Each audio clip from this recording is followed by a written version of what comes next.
भ्राता गजानन। ये मयूर मेरा दिव्य वाहन है। मुझे इन पर अटल विश्वास है, इसीलिए ये मेरे प्रिय मित्र भी हैं। अच्छा, तो इन पर आरूढ़ होने में भी बहुत आनंद आता होगा ना? फिर तो इनमें आरूढ़ होकर देखता हूँ।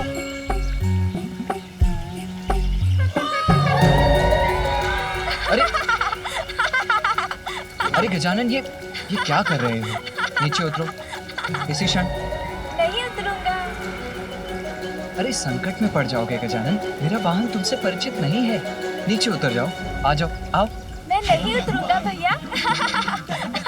मुझे तो बहुत आनंद आ रहा है।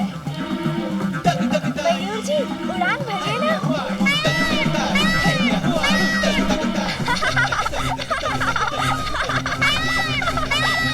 अत्यंत तीव्र वेग है मेरे वाहन का, उसकी गति तुम नहीं संभाल सकोगे गजानन। कुछ नहीं होगा भैया। रुक जाओ। मैं नहीं उतरूंगा। रुक जाओ गजानन। इनसे आरूढ़ होकर मैं पूरे आकाश का भ्रमण करूंगा। बहुत आनंद आएगा। भैया, आप चिंता मत कीजिए, मुझे कुछ नहीं होगा। मुझे बहुत आनंद आ रहा है भैया। किंतु ये ऊंचाई क्यों नहीं पकड़ रहे?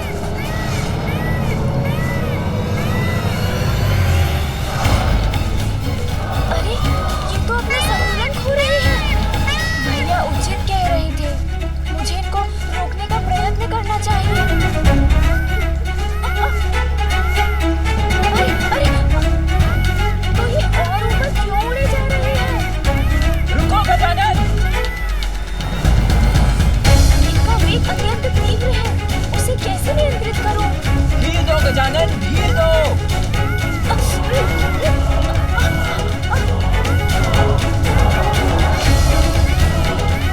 गजानन! वो राक्षसी है जृंभा।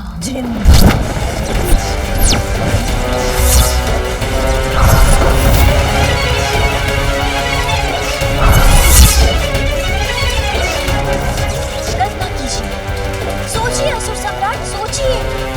यदि उस काल को ढला है विष की एक बूंद उस बालक के उदर में पहुंच गई तो? जृंभा।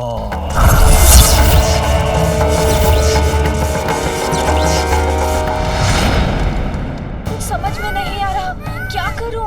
कैसे संभालूं इन्हें और कैसे नीचे उतारूं? भैया जो कह रहे हैं वो भी मैं उचित प्रकार से सुन नहीं पा रहा।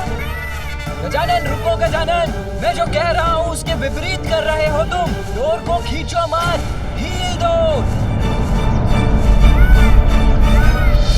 प्रतीत होता है गजानन मुझे सुन नहीं पा रहा है, किंतु कहीं उसके प्राण संकट में न पड़ जाएं।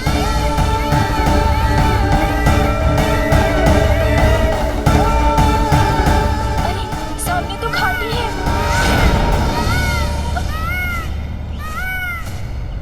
अरे, मेरा वाहन तो गजानन के साथ उस घाटी की ओर बढ़ रहा है, कैसे रोकूं उसे? पाताल का अधिपति असुर सम्राट सिंदूराम आदेश देता है, जहाँ भी है जृंभा इसी क्षण मेरे समक्ष प्रस्तुत हो। जहाँ भी है जृंभा इसी क्षण मेरे समक्ष प्रस्तुत हो। इसी क्षण जल में ये कैसी हलचल है? कौन है जो मेरी शांति भंग करने का दुस्साहस कर अपनी ही मृत्यु को ललकार रहा है? जहाँ भी है जृंभा इसी क्षण मेरे समक्ष प्रस्तुत हो।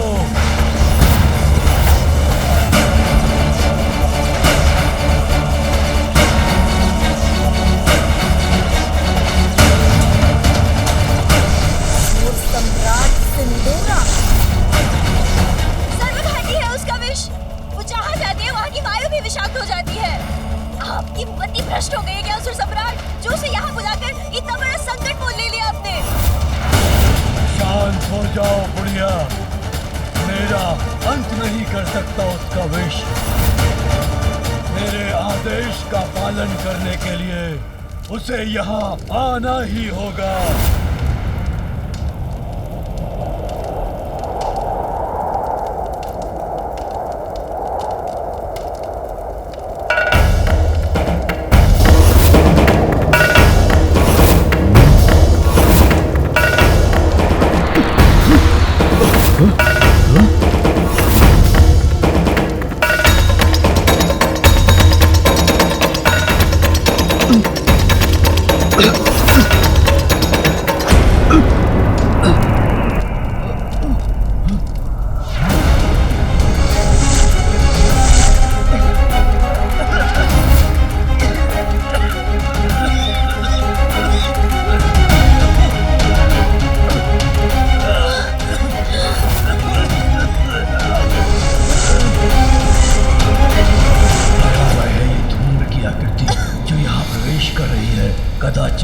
सत्य कहा था बुढ़िया स्त्री के काले, भयंकर है ये जन्मभाव।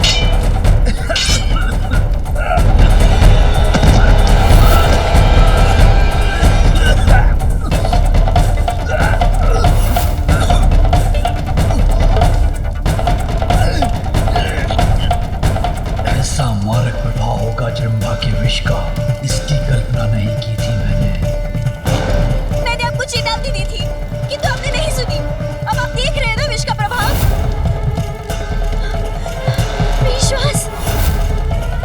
विश्वास को ये क्या हो रहा है? जैसे किसी भयंकर शीत का प्रभाव हो, और ये शीत उत्पन्न हो रही है क्योंकि जन्मभा यहाँ आ रही है। अब सर्वनाश होगा। देखिए मूर्ता की मेरी जो इस महामूर्ख को जन्मभा को बुलाने का सुझाव दे दिया। अब कहीं मुझे अपने प्राण न गंवाने पड़ जाए।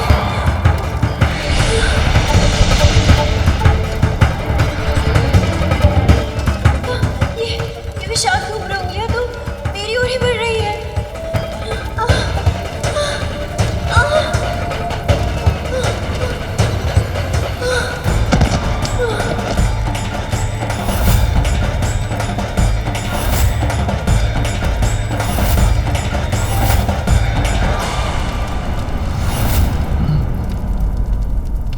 बिना पूर्ण रूप से यहाँ पहुंचे ही इतना भीषण प्रभाव है राक्षसी जन्मभा का। आश्चर्य है।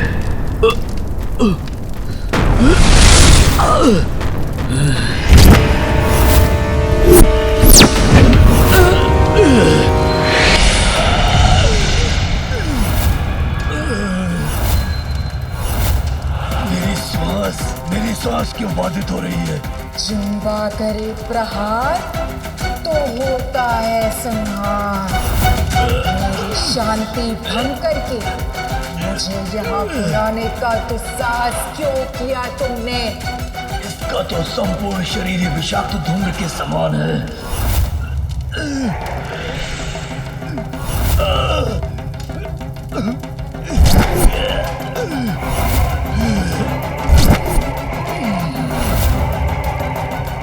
इसका विष तो मुझे भी प्रभावित कर रहा है, किंतु मेरी मृत्यु कैसे हो सकती है?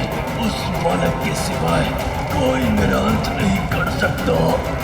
इस बुलावे में मत रहना कि तुम्हारे बुलावे पे मैं यहाँ आई हूँ। मैं तुम्हारा वध करने आई हूँ। जन्मभा करे प्रहार तो होता है संहार।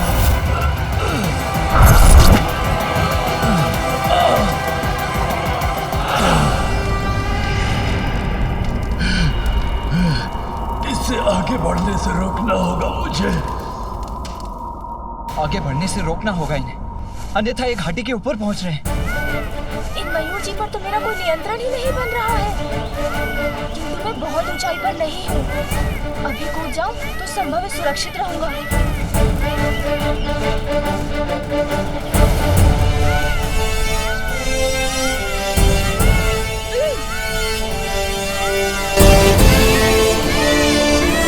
अरे मयूर जी तो और तीव्र गति से आगे बढ़ने लगे। अब मैं क्या करूं?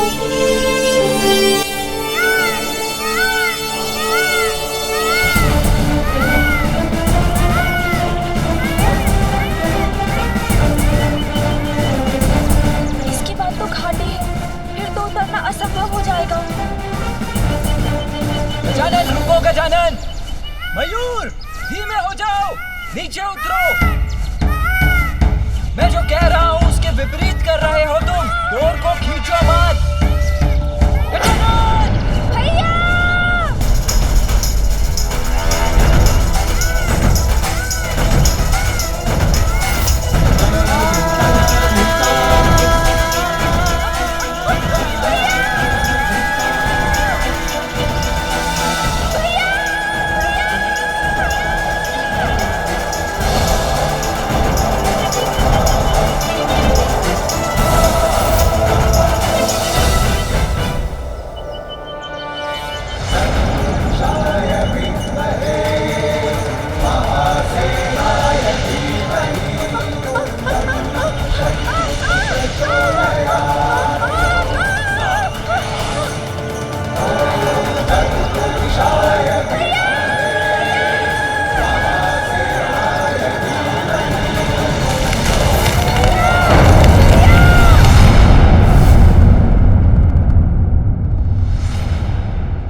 मेरी सांस क्यों अटक रही है?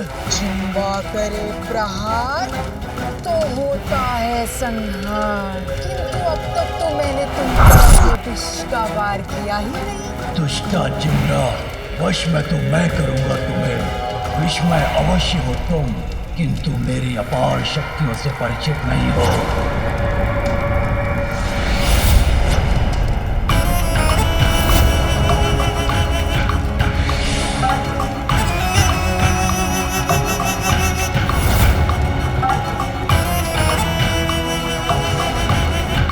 ये क्या हुआ?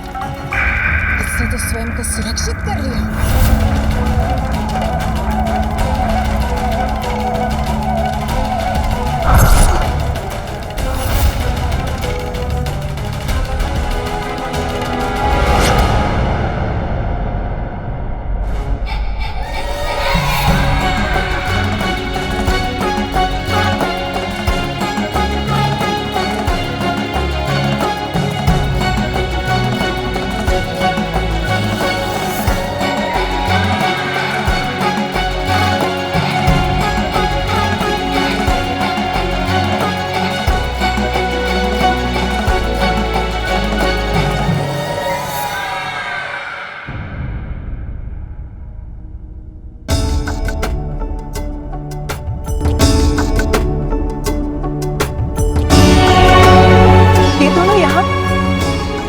गिरने के कारण ऐसी ध्वनि हुई, किंतु ये हुआ कैसे?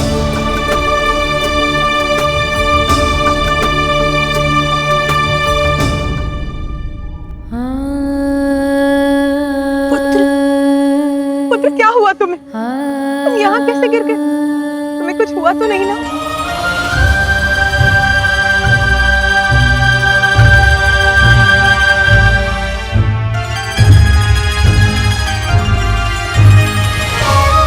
गिरा तो मैं भी हूँ, मैंने ही गजानन की रक्षा भी की है, किंतु माँ मुझसे नहीं उसी से पूछ रही हैं कि वो कुशल है कि नहीं। माँ, इसमें तो मेरा कोई दोष नहीं, भैया के कारण ही हुआ जो हुआ। मैं तो उनके वाहन मयूर जी से भेंट कर उन पर आरूढ़ होकर थोड़ा सा भ्रमण करना चाहता था, किंतु भैया ना चाहते ही नहीं थे कि मैं उनके मयूर जी पर चढ़ूं, तो बस उनके वाहन ने गिरा दिया मुझे। इतना ही नहीं माँ, भैया तो मेरी डांट भी लगा रहे थे।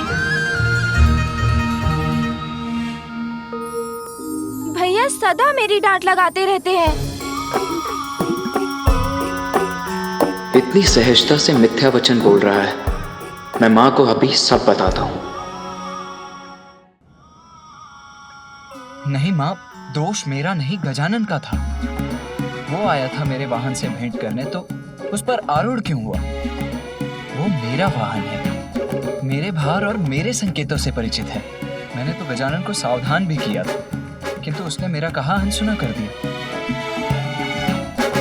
फिर वो गिरा तो मैंने उसे अपने ऊपर गिरने दिया, जिससे उसे कुछ ना हो। पुत्र कार्तिकेय, गजानन तो अभी बालक है और अनुभव तो ना के समान, इसीलिए उसको समझाने का, उसका ध्यान रखने का दायित्व भी तुम्हारा ही है।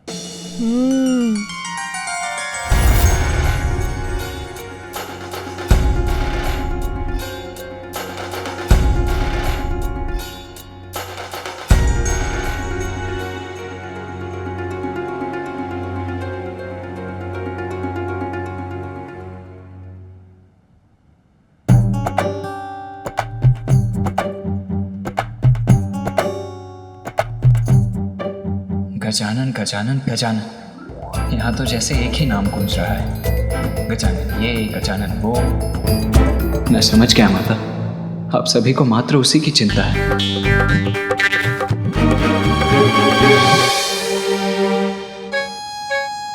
पिताश्री, मैं आपका प्रथम पुत्र हूं ना। मेरा जन्म गजानन से पूर्व हुआ था, फिर भी आज आप सभी को मुझसे भी अधिक प्रिय गजानन क्यों हो गया? आप सभी को मात्र उसी की चिंता क्यों है पिताश्री? पुत्र, तुम्हें कदाचित ऐसा प्रतीत हो रहा है किंतु सत्य तो यह है, माता पिता अपना संपूर्ण स्नेह अपनी सभी संतानों पर न्यौछावर करते हैं। उनके लिए उनकी सभी संतान एक समान ही होते हैं। अच्छा, अब ये सब छोड़ो, चलो भोजन तैयार है। हाँ हाँ, जाओ गजानन, माता के हाथों से भोजन प्राप्त करो।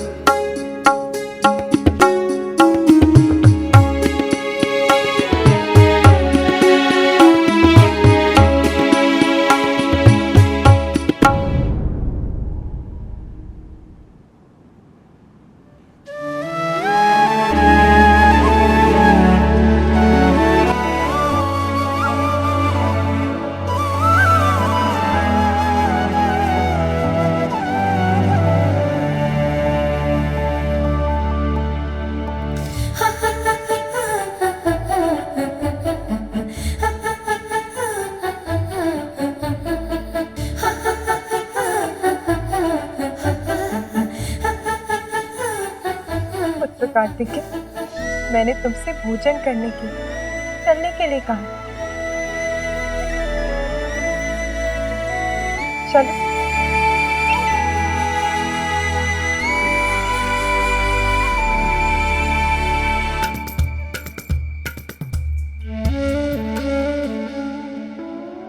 अरे माँ मुझे नहीं खिलाएंगी, भैया को खिलाएंगी भोजन। भूख तो मुझे लगी है। अब जाओ कैलाश, करो अपना प्रहार और उस बालक का संहार।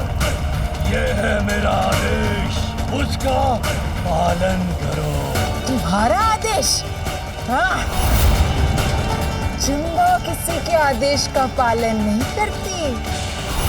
जिम्बा वही करती है जो उसकी इच्छा होती है। मैं किसी का वध करूं और वो भी तुम्हारे लिए?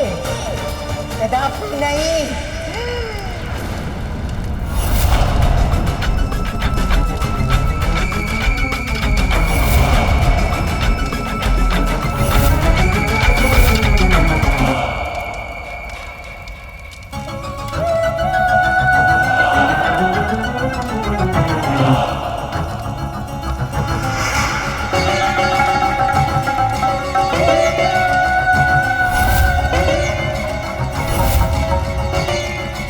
असुर सम्राट हूँ मैं, पाताल का अधिपति हूँ। सभी असुरों द्वारा मेरे आदेश का पालन करना अनिवार्य है।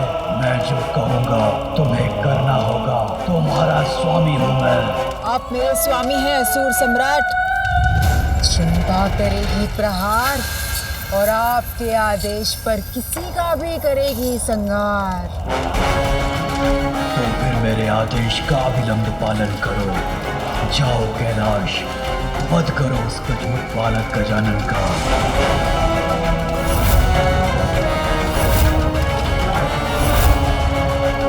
जिम्बा दीदी कहीं इसने मुझे देख लिया तो उन्हें अपना विष प्रहार करेगी। मैं ऐसे ही पड़ी रहती हूँ। मैं अभी कैलाश जाकर उस गजमुखानन का वध कर दूंगी।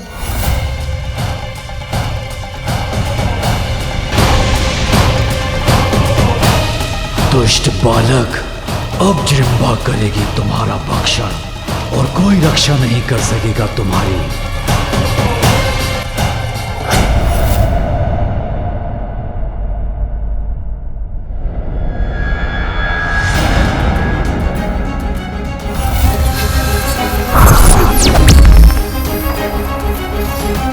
मेरा भयंकर रूप देखकर तो ये बालक भयभीत होकर भाग जाएगा।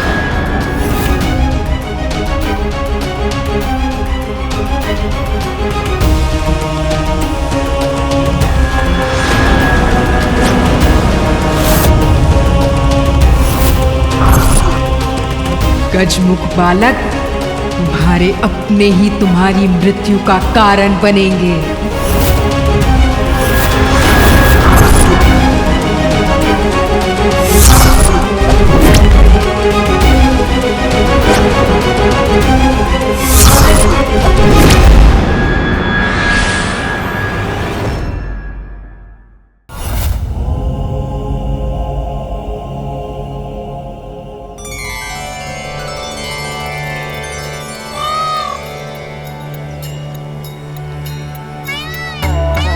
रहा था गजानन।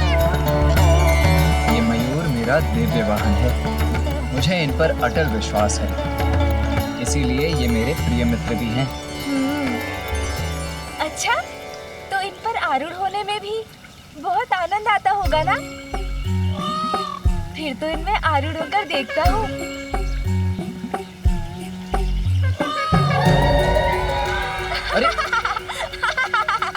अरे गजानन, ये क्या कर रहे हो? नीचे उतरो इसी क्षण। नहीं उतरूंगा। अरे संकट में पड़ जाओगे गजानन, मेरा वाहन तुमसे परिचित नहीं है। नीचे उतर जाओ, आ जाओ, आओ। मैं नहीं उतरूंगा भैया। मुझे तो बहुत आनंद आ रहा है।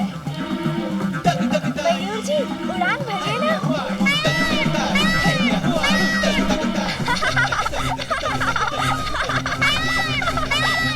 अत्यंत तीव्र वेग है मेरे वाहन का, उसकी गति तुम नहीं संभाल सकोगे गजानन। कुछ नहीं होगा भैया। रुक जाओ।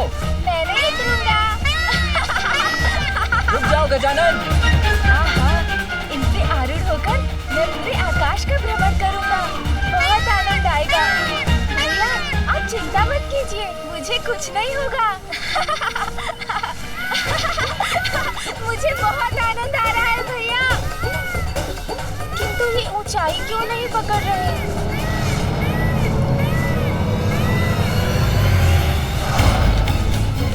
अरे, ये तो अपना संतुलन खो रहे हैं। भैया उचित कह रहे थे, मुझे इनको रोकने का प्रयत्न करना चाहिए। अरे, तो ये और ऊपर क्यों उड़े जा रहे हैं? रुको गजानन। इनका वेग अत्यंत तीव्र है, उसे कैसे नियंत्रित करूं? धीर दो गजानन, धीर दो।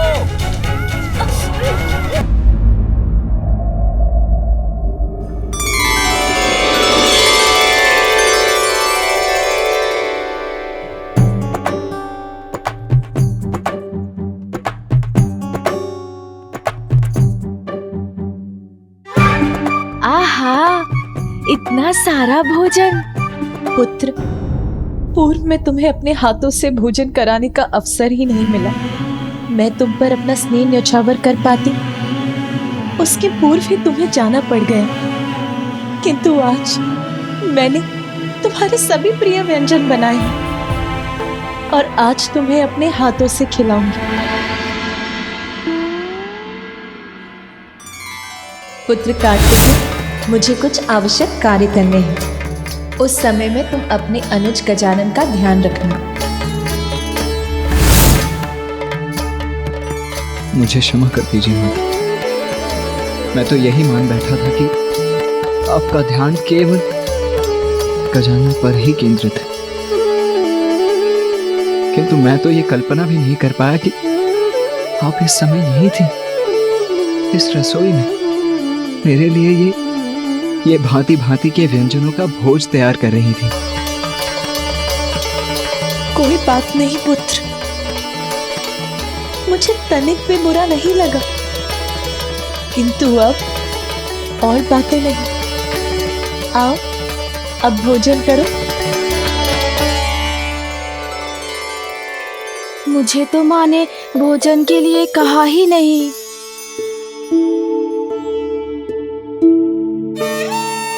अब माँ मुझे भी बैठाएंगी, मैं भी खाऊंगा।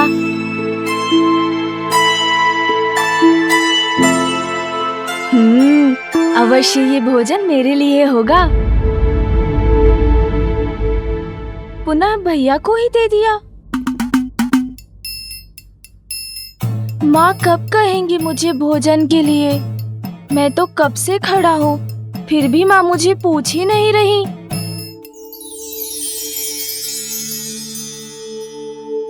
प्रतीत होता है कि माँ ये सारा भोजन भैया को खिलाने जा रही हैं। फिर मेरा क्या होगा? ओहो, ठहरो पुत्र, मैं खीर लाना तो भूल ही गई, अभी लाती हूँ। खीर ही नहीं, माँ तो मुझे भी भूल गई हैं। किंतु कोई बात नहीं, मैं अपनी व्यवस्था स्वयं कर लेता हूँ। भोजन से वंचित कदापि नहीं रहूंगा मैं।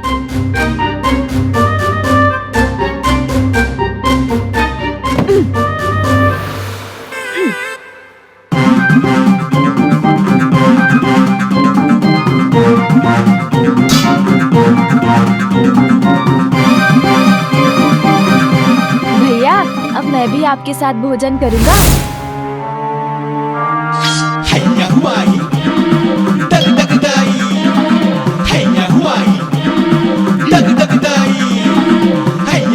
हाँ, अब उचित है। अब तो माँ को मुझे भी भोजन देना ही होगा। ये क्या कर रहा है गजानन? मुझे शांति से भोजन भी नहीं करने देगा क्या? भोजन तो आपके साथ मैं भी करूंगा भैया।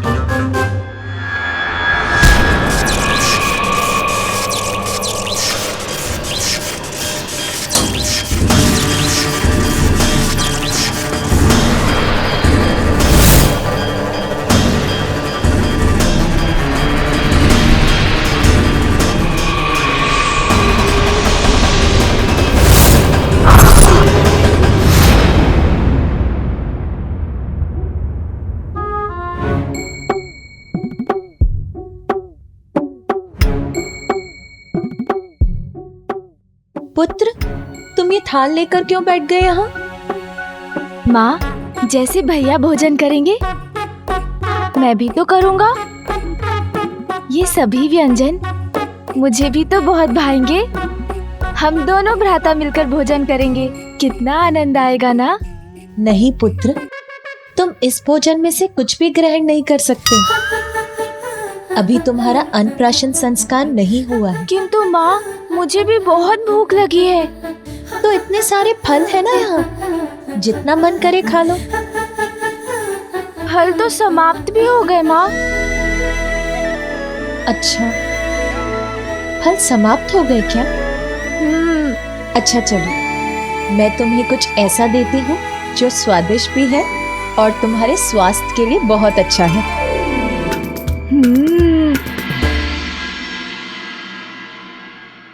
देखा भैया, माँ ने मात्र आपके लिए विशेष भोजन तैयार नहीं किया है, उन्होंने तो मेरे लिए भी कुछ बनाया है, स्वादिष्ट, जिसे केवल मैं ही खाऊंगा। पुत्र, ये लो, दुग्ध पान करो। किंतु माँ। पुत्र गजानन, मैंने कहा ना, शांति पूर्वक दुग्ध पान करो। अन्नप्राशन के पूर्व तुम कोई भी भोजन नहीं कर सकते।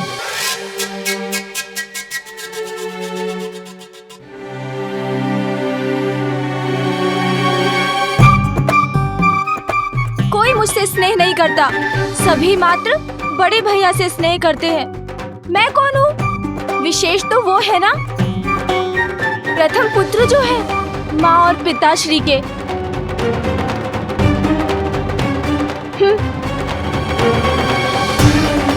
अरे पुत्र, माँ वो दुखी हो रहा है, मैं उसे मना लाता हूँ। नहीं पुत्र, बैठो। गजानन की चिंता मत करो पुत्र, वो अभी बहुत भोला है, अभी रुष्ट हुआ है। कुछ ही समय में मान भी जाएगा और स्वयं लौट कर आ जाएगा। तुम भोजन लो।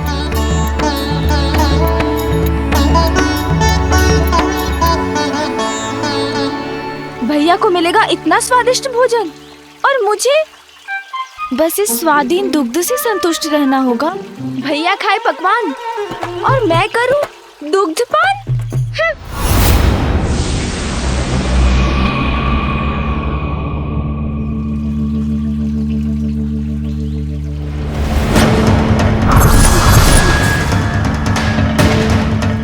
मेरा भयंकर रूप देखकर तो ये बालक भयभीत होकर भाग जाएगा।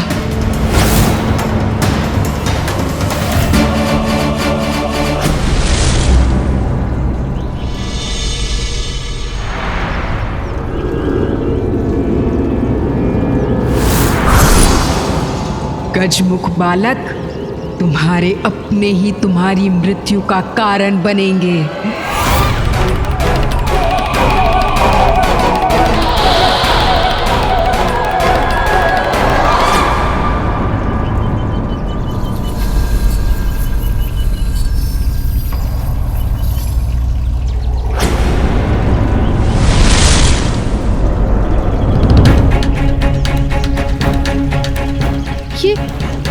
ये बालक कहाँ चला गया?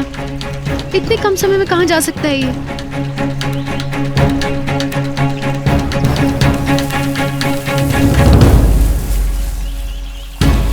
अच्छा, स्वयं को बहुत चतुर समझता है। इस शिला के पीछे ही होगा, वहीं से आई थी ये ध्वनि।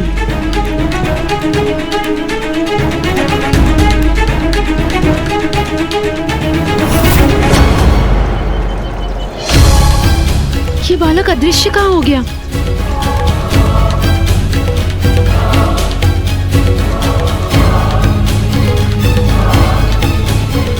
कहाँ चला गया ये बालक?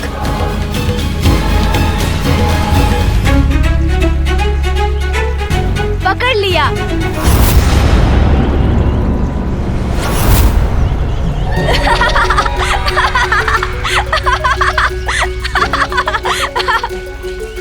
पकड़ लिया अर्थात मुझे ज्ञात है। माँ ने आपको भेजा है मुझे ढूंढने के लिए, किंतु मैं आपके साथ नहीं चलने वाला मौसी।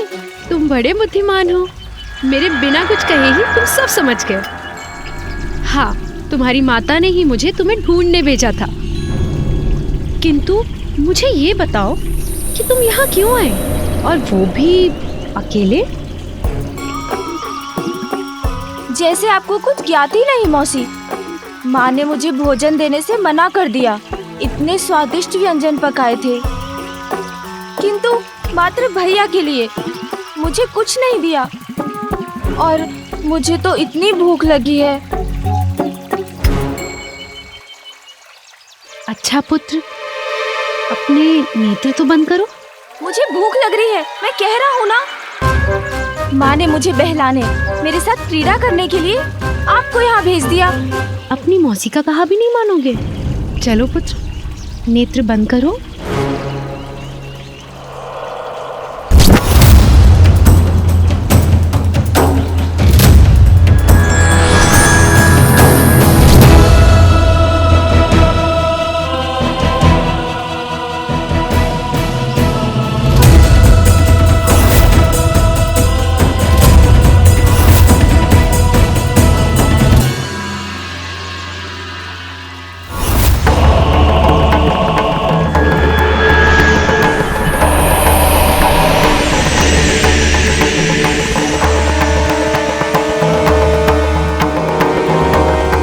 अपने नेत्र खोलो पुत्र। भोजन।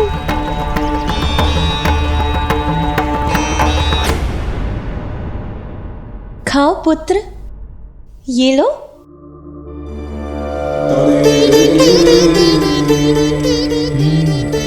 अत्यंत स्वादिष्ट भोजन है माँ।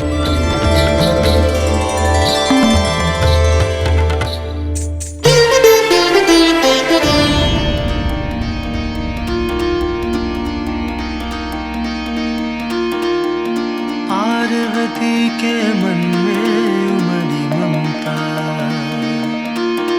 और तू बड़ा नटखट है, क्यों छुप जाता? आपको गजानन की चिंता सता रही है ना? इतनी व्याकुल हूं मैं, किंतु कोई मेरी चिंता को नहीं समझता पुत्र। जन्म से ही गजानन के जीवन पर बार बार संकट आते रहे हैं। हम सब हैं यहाँ उसकी रक्षा के लिए, किंतु मैं उसे आत्मनिर्भर बनाना चाहती हूँ। उसे इतना ज्ञान, ऐसी विद्या देना चाहती हूँ जिसकी सहायता से वो स्वयं किसी भी संकट का सामना करने में सक्षम रहे। अवश्य माँ, ये तो अत्यंत महत्वपूर्ण है, और अब मैं यहाँ हूँ तो मैं भी इसमें आपकी सहायता करूँगा।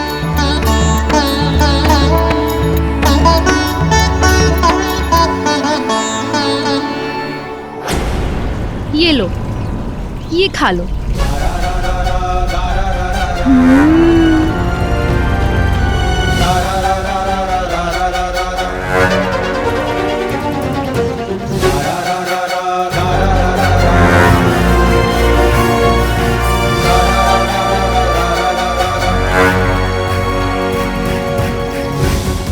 तुम इस दुनिया से कुछ भी ग्रहण नहीं कर सकते। अभी तुम्हारा अन्नप्राशन संस्कार नहीं हुआ है। माँ ने मना किया है, फिर ये कैसे खा सकता हूँ मैं? अनुचित है ये क्या कर रही हैं आप? क्या इसे ज्ञात हो गया है कि मैंने इसके भोजन में विष घोल दिया है? आपका दिया हुआ ये भोजन कदापि नहीं खा सकता मैं, और कारण तो आपको भी ज्ञात है। मेरा अन्नप्राशन संस्कार अभी नहीं हुआ है। मैं तो मात्र अभी इस दुग्ध का पान कर सकता हूँ जो मुझे मेरी माँ ने दिया है। मैं तो मात्र अभी इस दुग्ध का पान कर सकता हूँ जो मुझे मेरी माँ ने दिया है, किंतु मुझे तो दुग्ध तनिक भी नहीं भाता। बस इतनी सी बात। पुत्र, वैसे दुग्ध पीना तुम्हारी जया मौसी को भी पसंद नहीं है, परंतु मेरे पास कुछ ऐसा है जिसे दुग्ध में मिला दो तो दुग्ध बड़ा ही मीठा और स्वादिष्ट हो जाता है। फिर इसे पीने में बड़ा ही आनंद आता है। मीठा और स्वादिष्ट? तो तुम ऐसे मीठे और स्वादिष्ट दुग्ध का पान करना चाहोगे पुत्र? हाँ।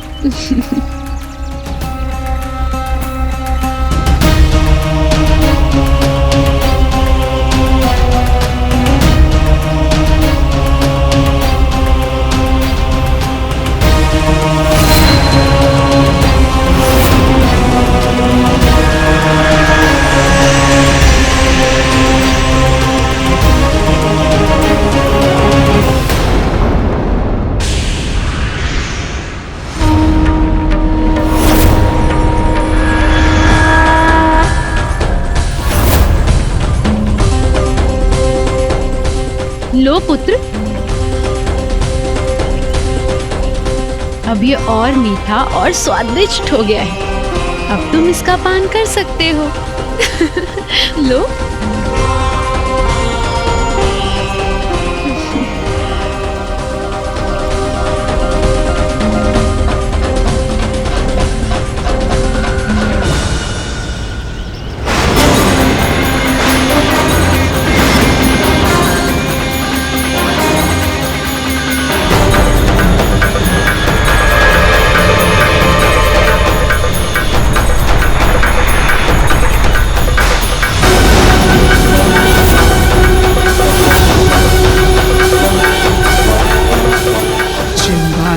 प्रहार तो अवश्य होगा संहार। दुग्ध नहीं, अपनी मृत्यु का ही पान कर रहे हो तुम बालक।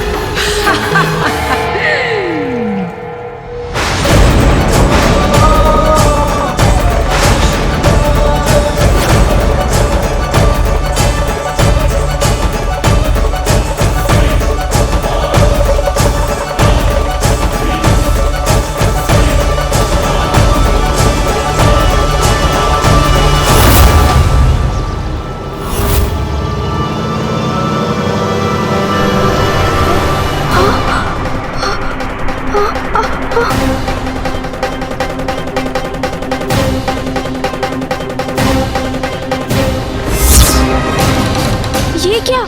मेरा शरीर नीला क्यों पड़ रहा है जया मौसी? क्योंकि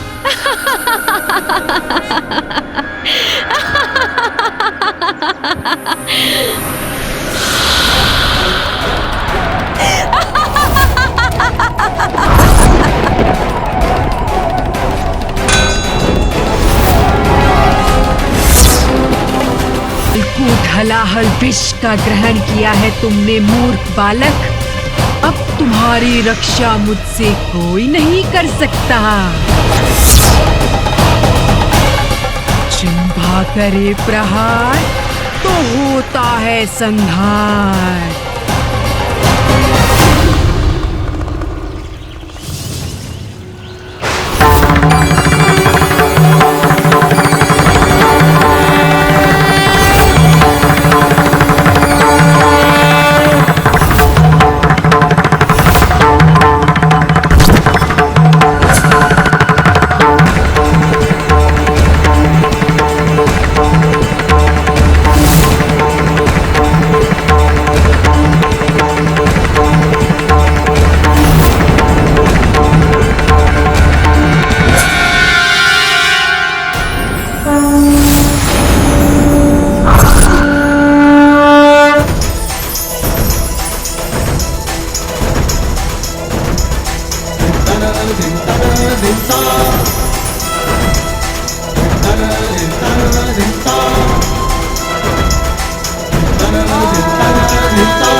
आश्चर्य, जो स्वयं अविनाशी है, जो जीवन मरण से परे है, जिनका नाश असंभव है, वो विश्वेश्वर महादेव फिर जिस सर्वनाशी कालकूट हलाहल विष के प्रभाव से मुक्त नहीं, जिसे अपने कंठ में धारण करने के कारण नीलकंठ कहलाते हैं, उस अत्यंत घातक विष के प्रभाव से इतनी सहजता से मुक्त हो गया मेरा पुत्र गजानन।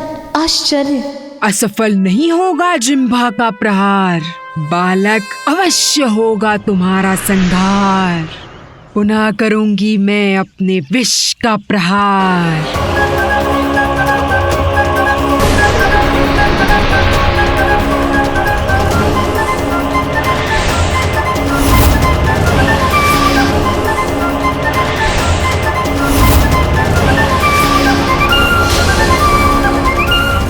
मुक्ति नहीं पाओगे तुम मेरी प्रचंड शक्ति से।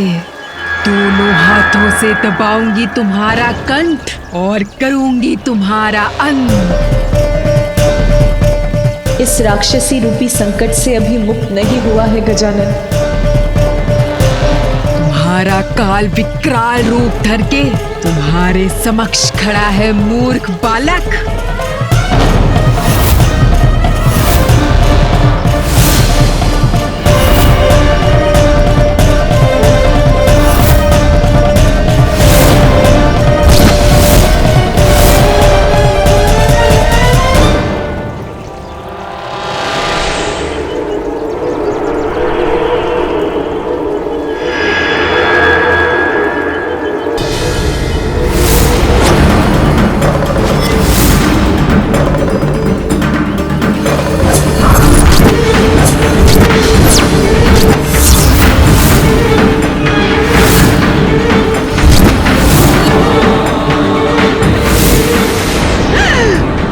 महाकाल का त्रिशूल।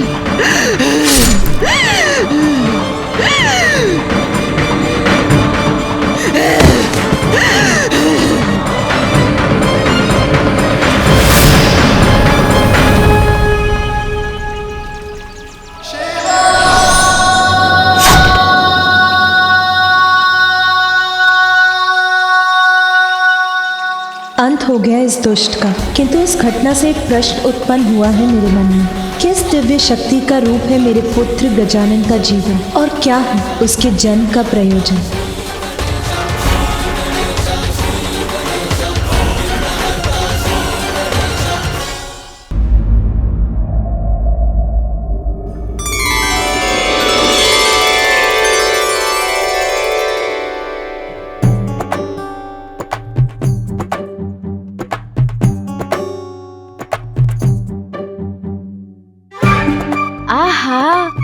इतना सारा भोजन। पुत्र, पूर्व में तुम्हें अपने हाथों से भोजन कराने का अवसर ही नहीं मिला। मैं तुम पर अपना स्नेह न्यौछावर कर पाती, उसके पूर्व ही तुम्हें जाना पड़ गया। किंतु आज मैंने तुम्हारे सभी प्रिय व्यंजन बनाए हैं और आज तुम्हें अपने हाथों से खिलाऊंगी। पुत्र कार्तिकेय, मुझे कुछ आवश्यक कार्य करने हैं। उस समय में तुम अपने अनुज गजानन का ध्यान रखना। मुझे क्षमा कर दीजिए माता। मैं तो यही मान बैठा था कि आपका ध्यान केवल गजानन पर ही केंद्रित है, किंतु मैं तो ये कल्पना भी नहीं कर पाया कि आप इस समय यही थी, इस रसोई में मेरे लिए ये भांति भांति के व्यंजनों का भोज तैयार कर रही थी। कोई बात नहीं पुत्र, मुझे तनिक भी बुरा नहीं लगा, किंतु अब और बातें नहीं। आओ अब भोजन करो। मुझे तो माँ ने भोजन के लिए कहा ही नहीं।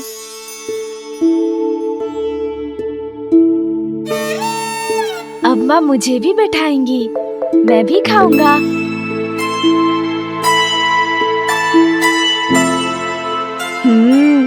अवश्य ये भोजन मेरे लिए होगा।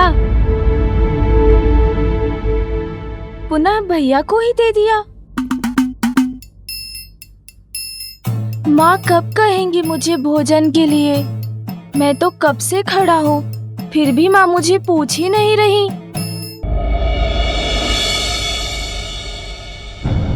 माँ तो गजानन को देखने और उसे दुग्ध देने गई थी। अभी तक लौटी क्यों नहीं? ये भयानक चित्कार का स्वर, हो क्या रहा है वहां?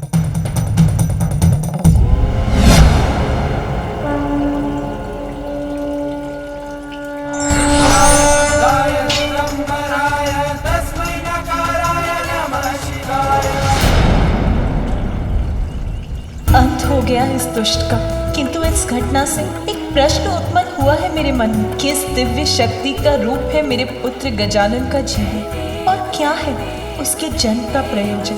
पिताश्री ने उचित समय पर रक्षित कर लिया मुझे।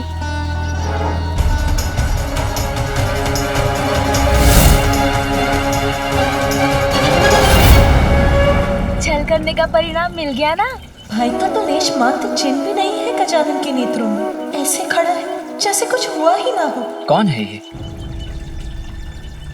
क्या हुआ यहाँ?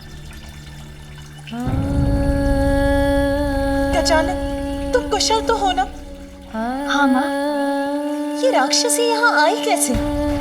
ये कहाँ से आई? ये तो ज्ञात नहीं माँ। मैं भवन के बाहर आया तो इसने जया मौसी का वेश धरकर मुझे भोजन देने का प्रयत्न किया, किंतु वो मैंने अस्वीकार कर दिया। फिर इसने मुझे दुग्ध दिया, वो भी बहुत कड़वा था। आपने भेजा है, बस ये सोचकर मैंने उसका पान कर लिया।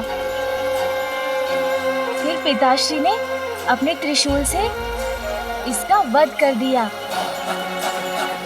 मेरे पुत्र, मेरे गजानन, मैं अत्यंत प्रसन्न हूँ कि तुम सुरक्षित हो। माँ, आपका स्नेह पाकर तो मैं भी बहुत प्रसन्न हूँ।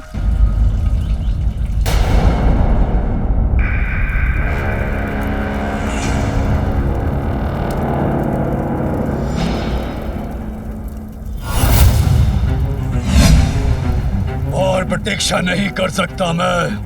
कहाँ रह गई वो दुष्ट अजृंभा? अब तक क्यों नहीं लौटी? आप व्यर्थ ही चिंता कर रहे हो असुर सम्राट। बुदबुदाओ मत बुढ़िया, जो कहना है वो स्पष्ट कहो। व्यर्थ ही चिंता कर विचलित हो रहे आप। जन्हा शीघ्र आ जाएगी, किंतु इस बार उसे यहाँ से दूर ही रखिएगा। उसे यहाँ से भेज दीजिएगा, अन्यथा पुनः उसके विष का दुष्प्रभाव होगा मुझ पर।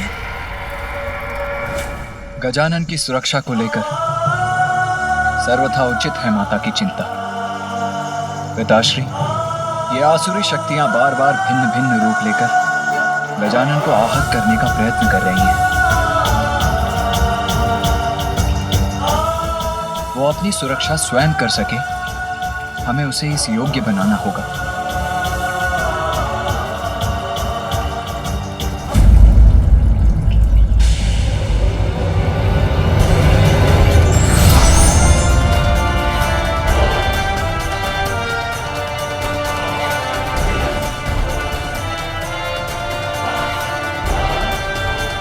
भैया के पास धनुष?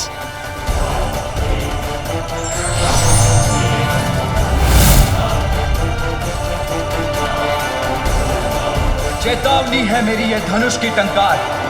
वो शत्रु जिसने इस राक्षसी को यहाँ भेजा है, वो सावधान हो जाए।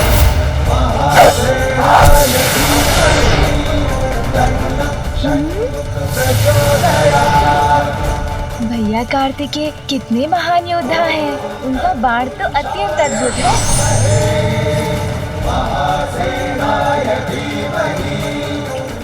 अद्भुत भैया, अद्भुत।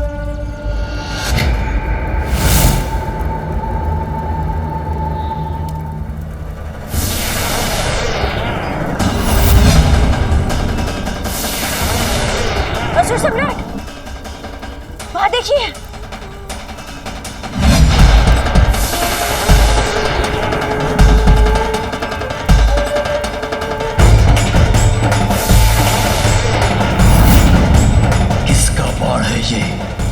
मेरी ओर क्यों बढ़ रहा है ये?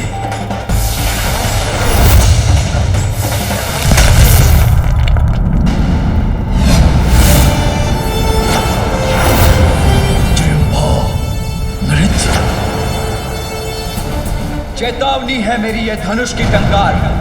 वो शत्रु जिसने इस राक्षसी को यहाँ भेजा है, वो सावधान हो जाए।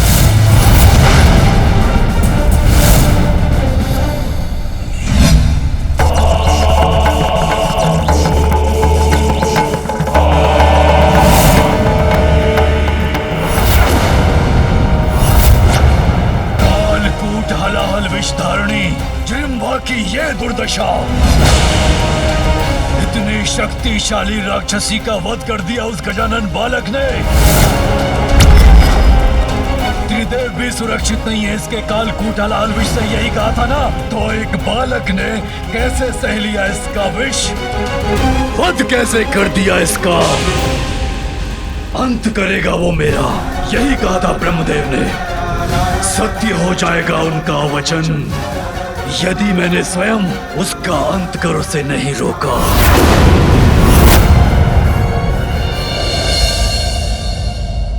गजानन, चलो भवन में। नहीं भैया, मैं भीतर नहीं आऊंगा। क्यों आऊं मैं वहाँ?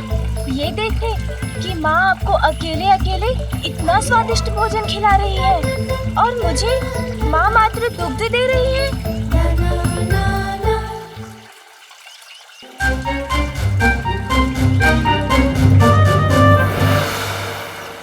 अरे इतने सारे फल इस गंजी के पास।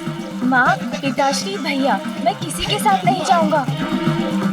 मैं तो बस इन गण के साथ जाऊंगा।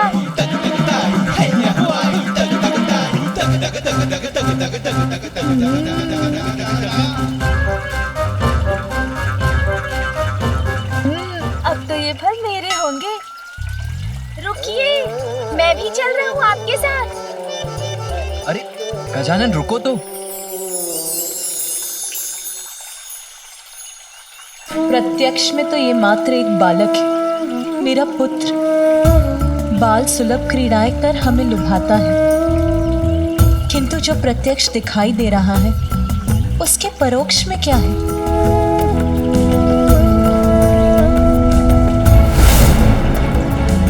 जो मैंने देखा वो किसी चमत्कार से कम नहीं है, किंतु जो नेत्र देख सकते हैं वो हमारे समक्ष, किंतु उसके पीछे क्या छिपा है? क्या रहस्य है ये? क्या है मेरे पुत्र की वास्तविकता? कौन सी अलौकिक शक्ति का स्वरूप है वो? उसकी अद्भुत दिव्यता का स्रोत क्या है? अपने पुत्र के दिव्यता को लेकर अचंभित है देवी पार्वती।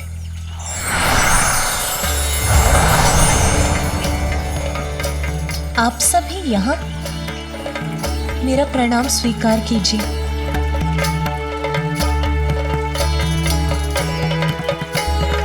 देवी पार्वती, असाधारण है आपका पुत्र गजानन, जिसकी रक्षा के लिए आप चिंतित हैं।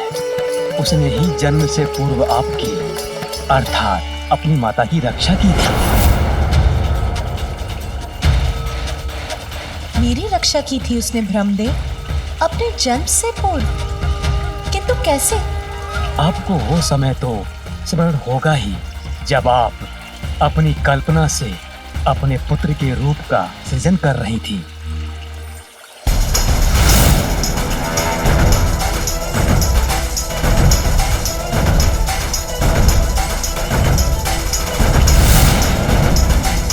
तब एक अत्यंत शक्तिशाली असुर ने आपके पुत्र देव सेनापति कुमार कार्तिकेय को पराजित करने के उद्देश्य से कैलाश में प्रवेश किया था।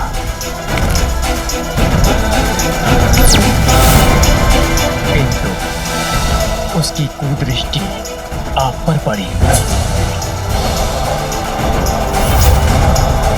तब गजानन ने ही हस्तक्षेप करके आपको उस असुर से रक्षित किया था।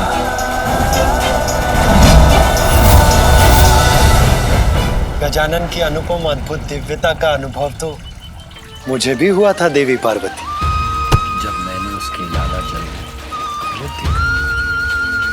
जब ब्रह्मलोक में उसका आगमन हुआ था तो उसने अपनी दिव्यता से मुझे भी अभिभूत किया था। पार्वती नंदन तो स्वयं ओमकार स्वरूप हैं, जिन्होंने अपनी माता जगत जननी की रक्षा अपने जन्म से पूर्व ही की थी, जो स्वयं ओमकार स्वरूप हैं, जिनके उदर में लाला जल अमृत स्थित है। आपका वो पुत्र साधारण बालक कैसे हो सकता है देवी पार्वती? आप सभी ने गजानन की दिव्यता का अनुभव किया है, वो ओमकार स्वरूप है। मेरा पुत्र, ये कैसे संभव है?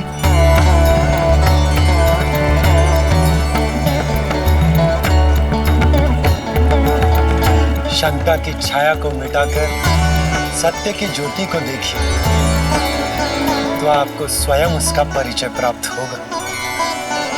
आपका पुत्र गजानन ही ओमकार स्वरूप परम शक्ति परब्रह्म महागणपति है। जय श्री गणराज विद्या सुखदाता नंद कुमारो दर्शन वेरा मन रमता। जय देव जय देव।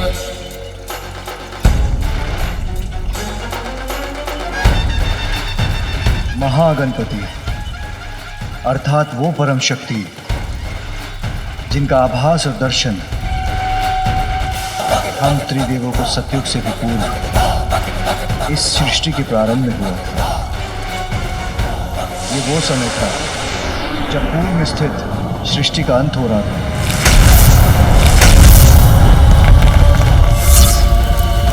प्रलय काल का भयंकर दृश्य था।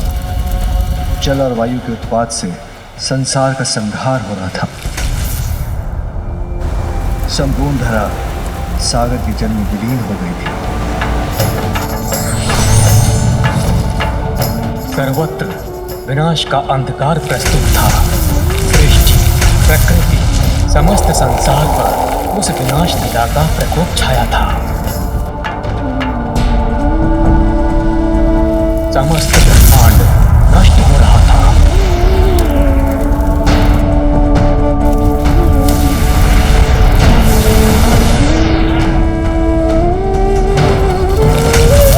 इस सृष्टि का निर्माण कर हमने उसका पालन किया था। उस प्रकृति के प्रत्येक अंश का अंत होने लगा, तो हमारे मन में हम त्रिदेवों के अस्तित्व के औचित्य को लेकर प्रश्न उठा। जिस संसार को स्थापित रखने का कार्य हम त्रिदेवों का था, वो तो नष्ट हो चुका था। हम इस विचार में डूब गए कि अब हम त्रिदेव क्या करें।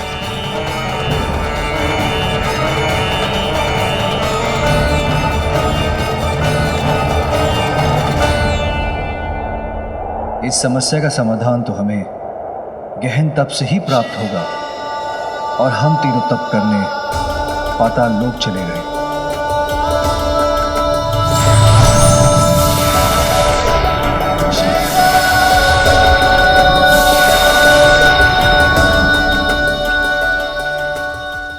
सहस्त्रों करोड़ों वर्षों तक हम त्रिदेव पाताल लोक की गहराई में स्थित रहकर ध्यान और तप में रत रहे।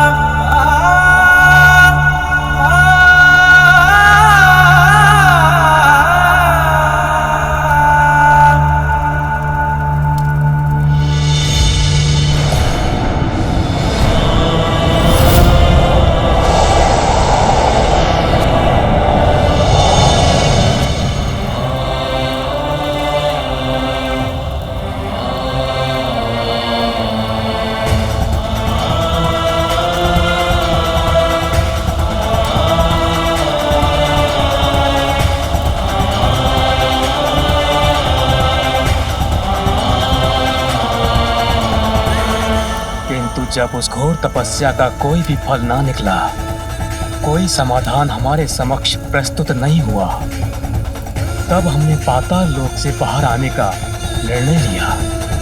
पाताल लोक से लौटने पर हमने देखा सृष्टि को अपने भीतर समाहित करने वाला जल नीचे उतर चुका था। जल का वेग अवश्य शांत हुआ था, किंतु तब भी कुछ दिखाई नहीं देता था। थल अब भी जल में ही डूबा था।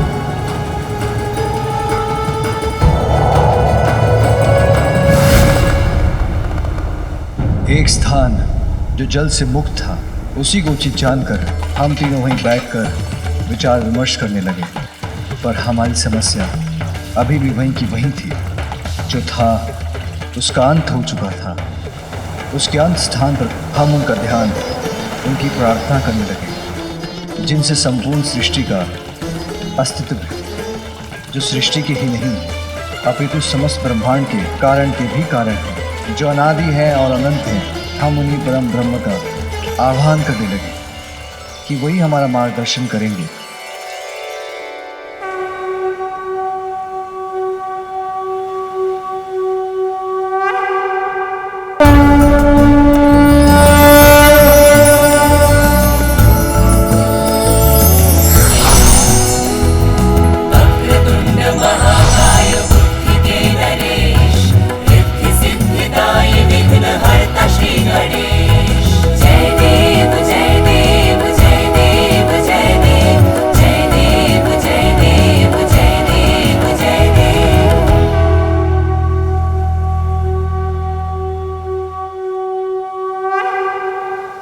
वो महाशक्ति मैं ही हूँ, जिससे संपूर्ण ब्रह्मांड का जन्म होता है।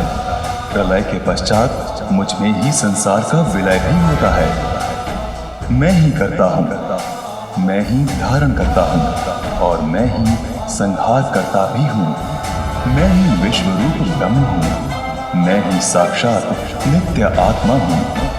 सत्व, रज, तम तीनों गुणों से परे, स्थूल, सूक्ष्म और कारण तीनों देहों से परे, भूत, भविष्य, वर्तमान तीनों कालों से परे। मैं ही प्रणव हूँ, मैं ही ओंकार हूँ, जो समस्त मंत्रों का बीज मंत्र है। सभी वेद मुझसे ही उत्पन्न हुए हैं। नमो नमो विश्वेभृते अखिलेश, नमो नमः कारण कारणाय, नमो नमो वेद विदाम दृश्य, नमो नमः सर्ववर प्रदाय।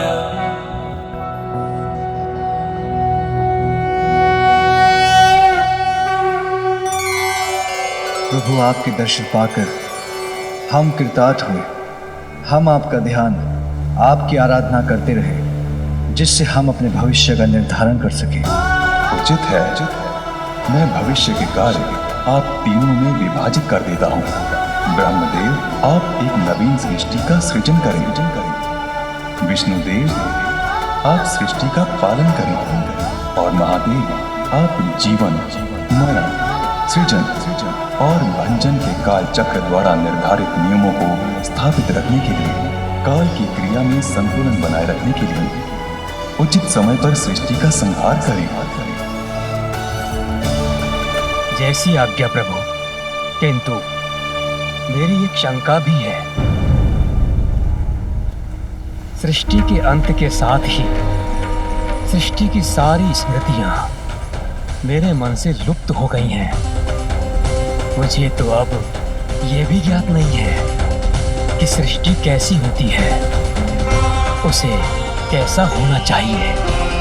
ब्रह्मदेव, मेरे भीतर विद्यमान अनंत ब्रह्मांडों का दर्शन कीजिए, फिर तो आप स्वतः सहजता से एक नवीन सृष्टि की रचना करने में सक्षम हो जाएंगे।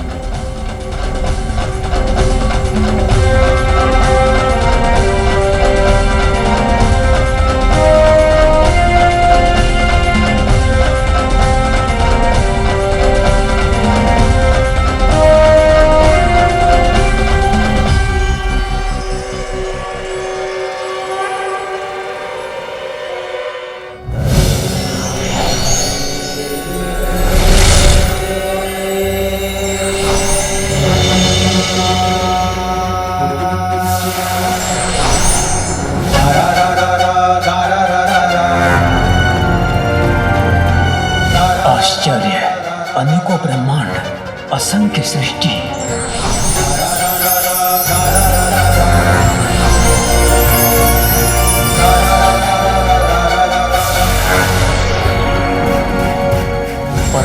परमेश्वर के भीतर ये असंख्य रचनाएं रचना के भिन्न भिन्न पड़ावों पर हैं। कहीं नवीन सृष्टि का सृजन हो रहा है तो कहीं प्रलय से किसी सृष्टि का अंत।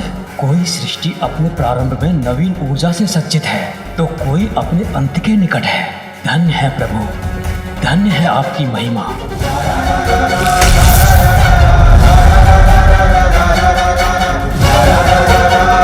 धन्य है प्रभु।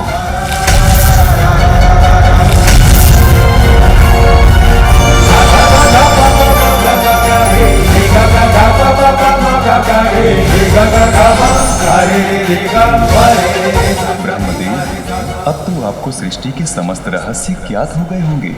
हाँ प्रभु, आपकी कृपा से अब सब स्पष्ट है।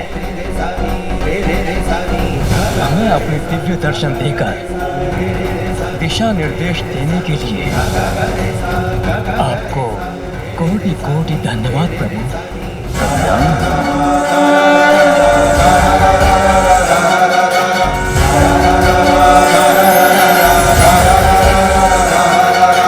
गौरी, गजानन तो परब्रह्म ही हैं, जिन्होंने एक बालक के रूप में अवतार लिया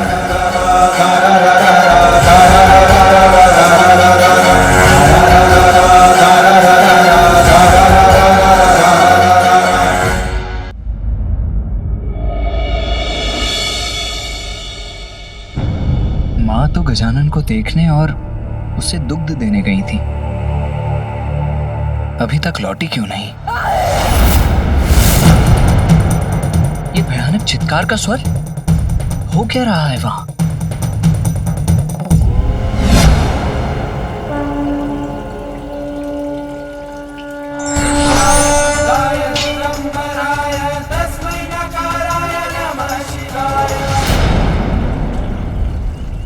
अंत हो गया इस दुष्ट का, किंतु इस घटना से एक प्रश्न उत्पन्न हुआ है मेरे मन में। किस दिव्य शक्ति का रूप है मेरे पुत्र गजानन का जीवन और क्या है उसके जन्म का प्रयोजन? पिताश्री ने उचित समय पर रक्षित कर लिया मुझे।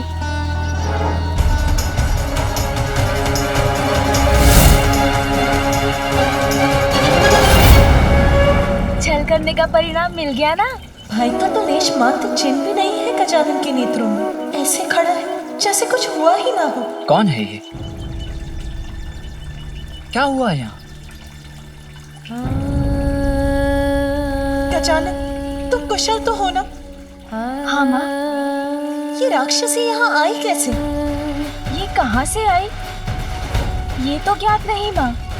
मैं भवन के बाहर आया तो इसने जया मौसी का वेश धरकर मुझे भोजन देने का प्रयत्न किया, किंतु वो मैंने अस्वीकार कर दिया। फिर इसने मुझे दुग्ध दिया, वो भी बहुत कड़वा था। आपने भेजा है, बस ये सोचकर मैंने उसका पान कर लिया। फिर पिताश्री ने अपने त्रिशूल से इसका वध कर दिया। मेरे पुत्र, मेरे गजानन, मैं अत्यंत प्रसन्न हूँ कि तुम सुरक्षित हो। माँ, आपका स्नेह पाकर तो मैं भी बहुत प्रसन्न हूँ।